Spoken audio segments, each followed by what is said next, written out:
Hey guys, it's James for Under the Gun TV. We are in Detroit tonight at the Magic Stick, and actually this is the last place we talked. We were upstairs last time. Yeah, we were not outside in our van. No, it was the Crown Stereo tour last time you guys were around. Which was fantastic. This is Soupy. Hi, I'm Soupy.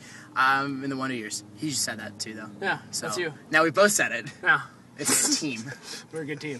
We have the cuts going already. Great team.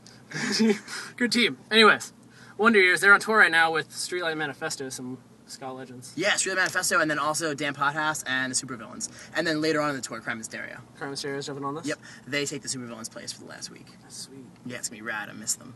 If you haven't seen any of those bands, definitely check out the tour. They just played, that's why we look kind of sweaty. Oh yeah. I literally just, probably about 10 minutes. Yeah, it was 10, 15 minutes I've been on stage. Yep. He got kicked in the head, so we should probably be thankful that he's even doing the interview. Bit in the head. Were you bit? Not on purpose, but he had his mouth open and he was singing along and he ran into me and it was like, there's like I think there's actually some blood. Is there blood? Oh, yeah, there's blood. Yeah, well. That's awesome.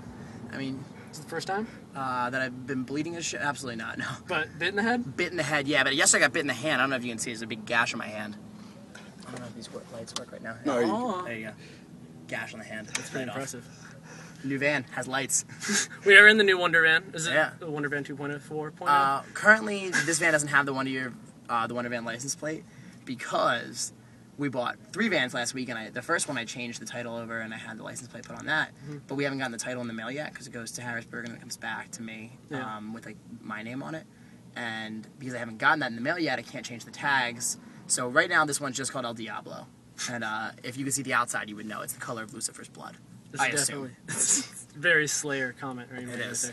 Right there. Well, this is off topic. You don't have to put this in the interview, but there's a kid I went to school with who was telling me that he was watching, like, oh, that guy probably shouldn't be walking in the street. That's an issue. He was telling me that he was watching On Demand, and there was, like, this, like, death metal band, and they were interviewing them, and he was just sitting there, just, like, long black hair and, like, makeup, and he had, like, a chalice that he was swirling, and they're like, what's your biggest influence? And he just went, Satan. That's awesome. Coolest guy. You will never top that level of cool, I don't think. It won't happen, and I'm okay with it. Are you okay with it? I'm okay with it. Now, you guys have had an exciting couple of months. Since March, it's been kind of busy for you guys. Yeah, well, where were we? Okay, we were on the Such Gold, and we had the Union dates, and those were fun. And then we were Set Your Goals tour? Yeah, Campbell went to Pepsi. We also, there's a curse with that tour, it's the Kimbo curse. And this time actually your trailer broke, the Set Your Goals trailer broke, the Set Your Goals van broke, Set Your Goals European trailer broke, our van broke, and then 2 more vans that we bought subsequent to those vans broke. Kimbo curse. That tour may never happen again. Probably not. There should be a revenge. There should be Kimbo's revenge. Look for this. We just beat up Jordan in the fucking ape suit. Exactly. That's all you need for 45 minutes. We're not going to play. Just Jordan's going in the ape suit and we're going to take out our aggression. I love you, Jordan. I'm sorry.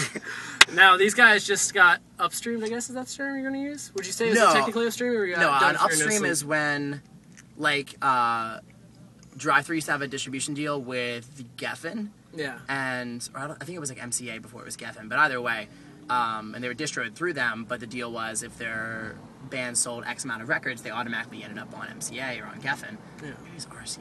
I don't remember. It's really not important. This was just a new deal. Hopeless and No Sleeper are in no way affiliated with one another, except that they're friends now. Yeah, well, that's good. We just, our No Sleep contract was up. We had put out 2 full lengths, and time came to move to a different label, and we really liked everyone at Hopeless, so we moved on. Now, not to stick with the No Sleep thing, but I've heard rumors from Chris many times that there is a reissue of Get Stoked on It. There will be a reissue of Get Stoked on It, but it's not called Get Stoked on It, and it's not just Get Stoked on It. Oh. It is currently titled 6 Dudes from the Keystone State, and it will be the Won't Be Pathetic Forever 7-inch. Get Stoked on It, remixed, remastered. It'll be the Distances split, our side of it. Christmas to 22 will be on it. 11 House 1130 will be on it. And I think a totally new bonus track that we recorded the music to while we were doing Upsides, and I never got to finish vocals. So I'm going to try to go back and do that, and hopefully that works out. Do you know when that's going to happen, maybe? Chris has been talking about January. That'd be awesome. He was talking about this fall, but that's when we're reissuing the Upsides, and he's being so gracious as to let us kind of have that time frame. Do you have a reissue date yet? I don't, but it's tentatively September. It might get pushed to October, who knows.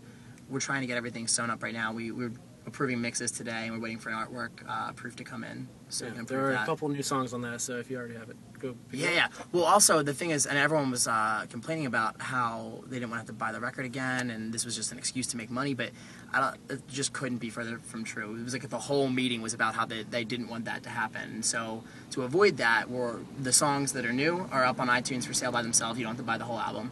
And the reason we decided to do bonus tracks and to do a reissue is because No Sleep's distro only goes so far. It's only so far reaching. So obviously Hopeless is going to reissue the record anyway. Yeah. And then we figured, well, if we're going to put it out again anyway, we might as well give them something new. You know, do some new artwork, which is themed towards the original artwork, and also do some new songs and some new versions. Does it keep the sign thing going, is what you mean?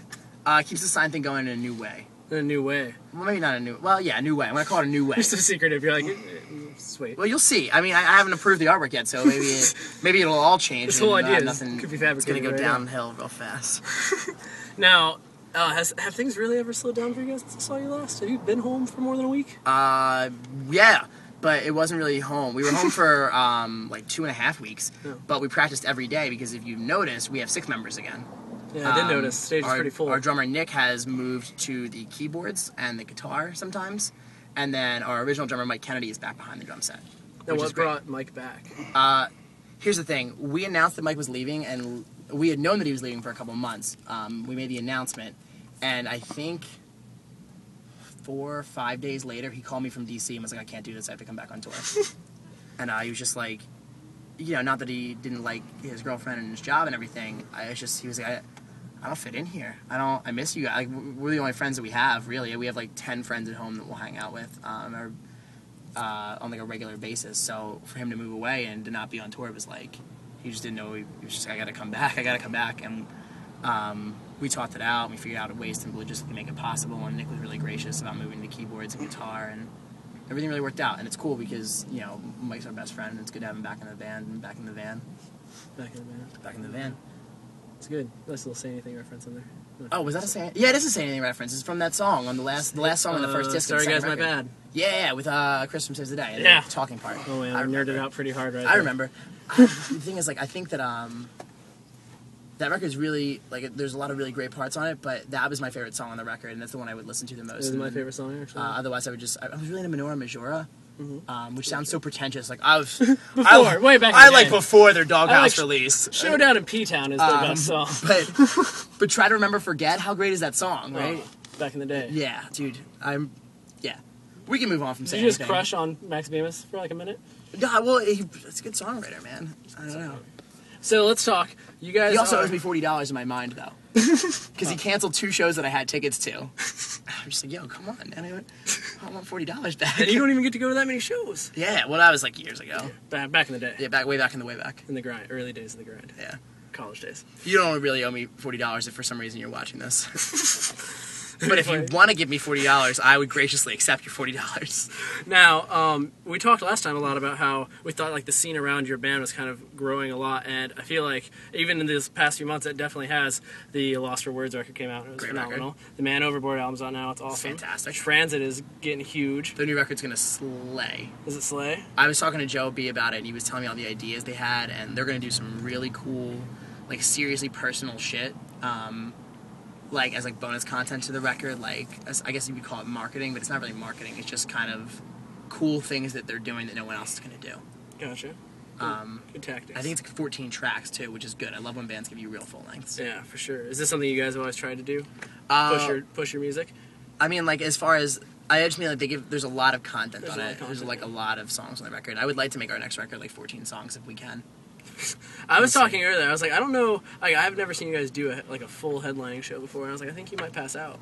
No, we do them. We've done. Well, I guess if 45 minutes counts, we've done like 45 minutes.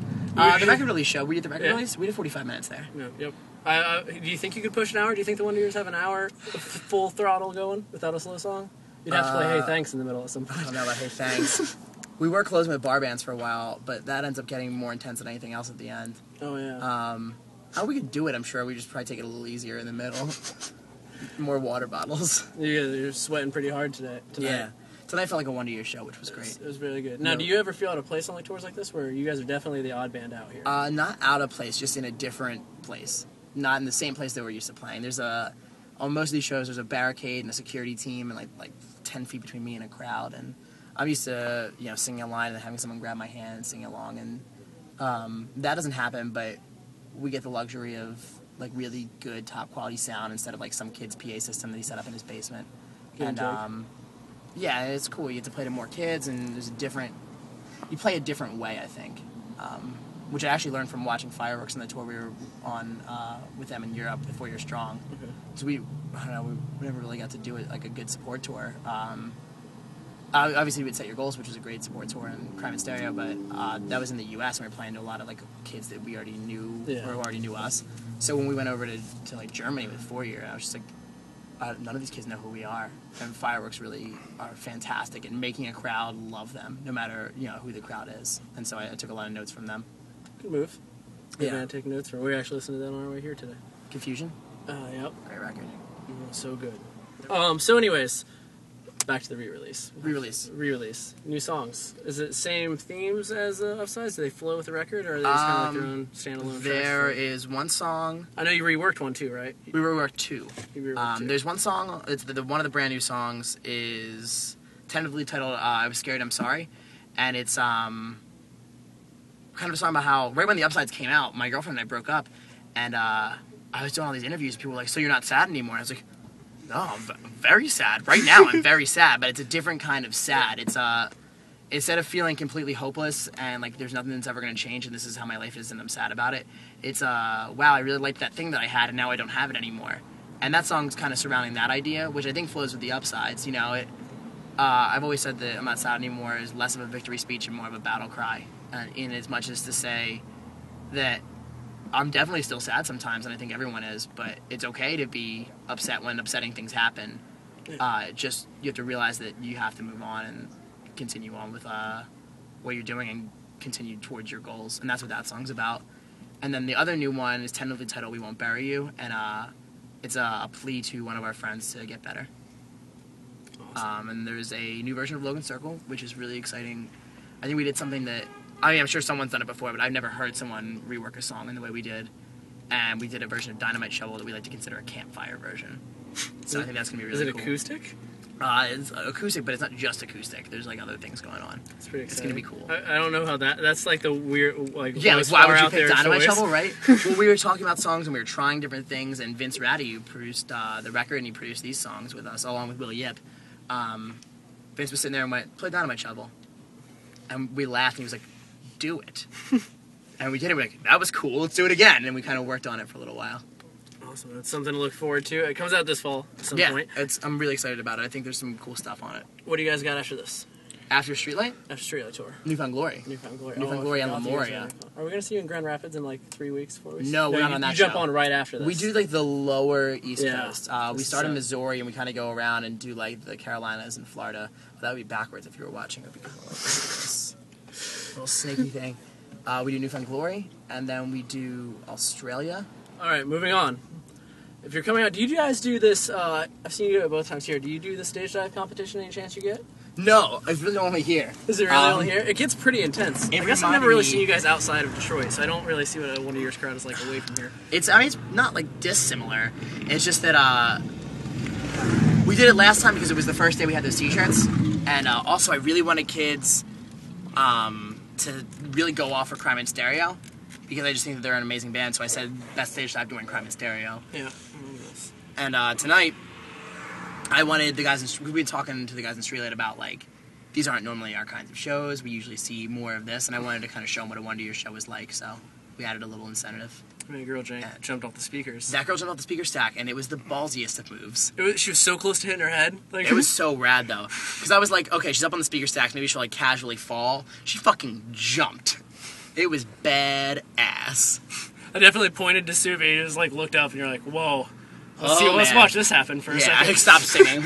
That's crazy. You just had a big smile come across your face. You're like, oh, wait, they're still playing. I had to finish the set. I forgot. If you guys get a chance, go see the Wonder Years. On this tour, the next tour? Yeah, any tour that you can come to, and we'll be on tour for a long time. Although, we might not be on tour in the winter, because we might be writing a record.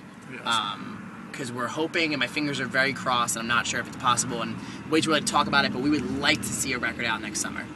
So, I know, like you said that you were ready to write another album last time I spoke to you. That's why the reissue caught me off guard initially, because I remember you saying we were ready to write like, some songs. You're like, I would like to write forever. I can do this. Yeah, we're ready to write some songs, and I have some things working already for a new record, and the other guys have some parts ready.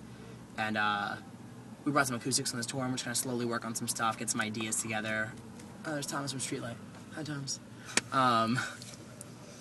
And then yeah, see where it goes. I hope. I think it's gonna go good places. I'm excited about getting back into the writing routine. Do you think you'll ever do another holiday song? Christmas at 22 is pretty. It's pretty popular now amongst. I don't know, but I want to do holiday shows this year. That would be really That'd cool. be sweet. Because especially if we decided to take that time off to write, it'd be cool to just do like 3 or 4 shows. You could do a hometown show. Yeah, that'd be rad. I like home. I've never been there, but I hear a lot of great things. It's cool. It's also uncool. It's like cool when you're not getting robbed, and then when you're getting robbed, it's uncool. Be sure to check out the Upsides regular version in stores now. Deluxe reissue. Is it considered deluxe? Yeah, it's gonna be deluxe. It's gonna be deluxe. It's gonna be Deluxe. huge. It's gonna be like a value meal sized album. Yeah, but without such a big cola, I don't need that much soda. And no heart attacks. Drop my pick. Maybe a heart attack. Oh, here it but is. only from moshing. Maybe. Any final words? Probably not a whole lot of moshing. Probably not. Just thank you if you like my band, because I really, it's all I do. So I appreciate it very much. And I hope we see you at a show, and I hope that you like the deluxe reissue, because I think we did cool things with it. And that's all, I guess. Thank you.